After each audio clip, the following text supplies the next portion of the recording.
Mangenake kawubhala inkondlo ndoda. Mntanami uzungixolele wakho umphefumulo emgqonyeni ngawulahla khona. Ngibalekele iqiniso kanye nokukhuluma kwabantu. Ngisaba nokuphoxa abazali bami ngabulala umphefumulo wakho ungenacala. Esitamkokweni ngikubhanqa nododi kwakhala wakho ngishaya ngathi yankuzwa uma umameke imwebula amathumbu. Mntanami thula thula thula mntwana thula thula.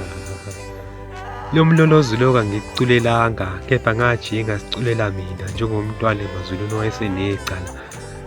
Mhla ebizwa amagama eyami liyobiza esihogweni phela mina esibhedlela ngomjovo ngakhipha umphefumulo wakho ungenacala.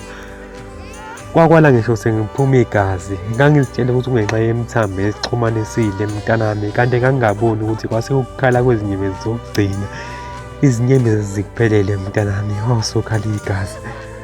Kwami umzimba wahlala singavumelene nobaba wakho kangimazi ngisho igama. Ngangingamgcina kanjani-ke umntwana womuntu owangishiya ngihlezi kabi esinqobeni sangaphesheya komfula.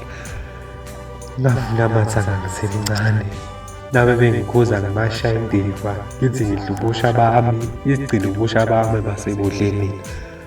Kwakwala ngisho umama wami engikhuza ezikhalela mntanami ungayi lapho, isigcina seleyo ndlela kangiyayazi kwazinyembezi zakhe kangizinakanga. Kwezuba umnandi ngase ngakhile, isala kutshela sibona ngomopho, isigcino kwahlala wena ngingazelele mntanami. Ngiyothi mangishesela impepho-ke emsamo ngithi nguwaphi, ngoba bonke ngangiphuza nawo bayawazi umzimba wami. Mntanami uzungixolele, angeke ngakwazi ukukhulisa ingane engenababa nengoyishiya kulo mhlaba. Vele-ke nami ngisendleleni ehambayo esikaMashayabhuqe ekudala sasihlalela kwami umzimba ngingasinakile.